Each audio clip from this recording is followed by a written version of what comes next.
Est-ce qu'on ne prendrait pas davantage à la surface avec une cuillère, comme par exemple avec un couteau sur la motte de beurre? Est-ce que ce n'est pas ce qu'il me fallait comprendre par égal, une absence de saillie et d'aspérité plutôt qu'une désaffection ou qu'une quelconque gémellité ou du moins comparaison, quelque chose comme un niveau qu'on vérifie en passant le doigt dessus, la surface des choses?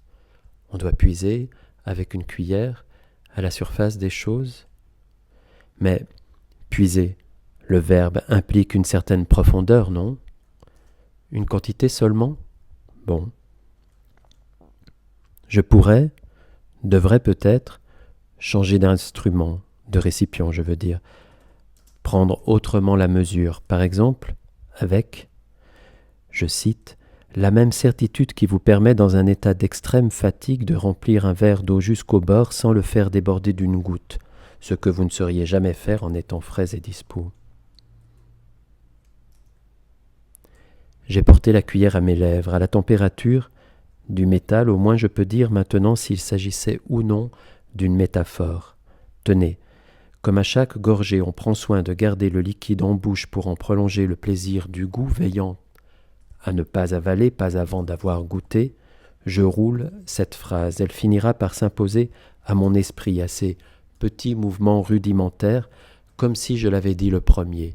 On doit puiser, avec une cuillère, ce qui est égal dans les choses. Toute autre phrase tendrait vers un autre zéro, ou comme si j'avais retourné la cuillère, tourné l'objet de la phrase pas seulement dans la tasse et surtout sans y penser vraiment, y réfléchir, ce retour sur soi-même et secrète à ce qu'on dit, voulant dire que ça ne se manifeste pas, que ça ne se lit pas sur votre visage et qu'on ne peut pas non plus en dire des masses, pas beaucoup plus long que sur le dos de la cuillère de ce qui est égal dans les choses. C'est-à-dire, dit Walter Benjamin, que je ne voyais que des nuances, mais celle-ci était égale.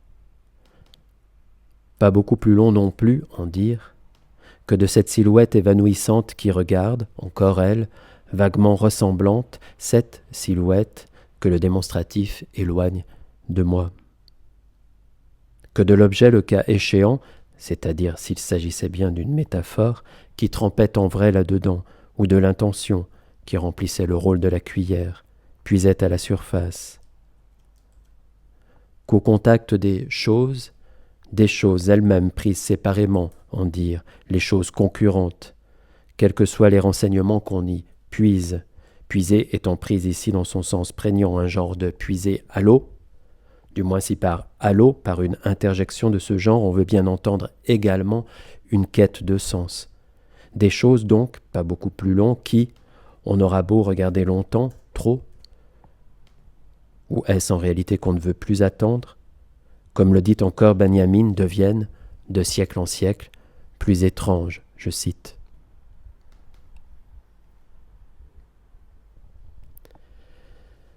On ne peut peut-être pas se satisfaire de ces espèces d'indicateurs, d'ajusteurs que sont allô, ou tiens, ou bing, ou bravo, le aller de mon conduire tout à l'heure pour dire l'une ou l'autre façon de trouver en puisant, ou d'autres imaginables tels que bingo ou tiens donc. Encore que trouver bingo, ce serait déjà deviner ce qu'on trouve, ou encore puiser ce qu'on espérait, et que le sens dans ce cas soit déjà pour ainsi dire, mais est-ce que ce n'est pas toujours le cas? On passe de changer de mot.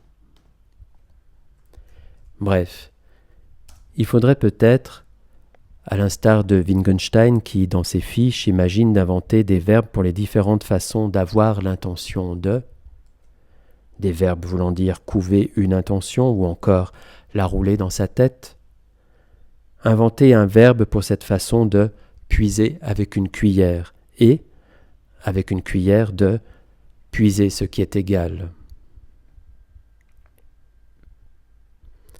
Un verbe qui dirait par exemple qu'ici je puise à l'aveugle, sans intention précise, c'est-à-dire que je ne saurais comment et ce que j'ai trouvé, que lorsque j'aurai trouvé, ne saurais rien de ce qu'elle a puisé, quelle soi-disant égalité parmi les choses, tant que la prétendue cuillère n'aura pas réapparu et que, peut-être, je ne l'aurais pas portée à mes lèvres.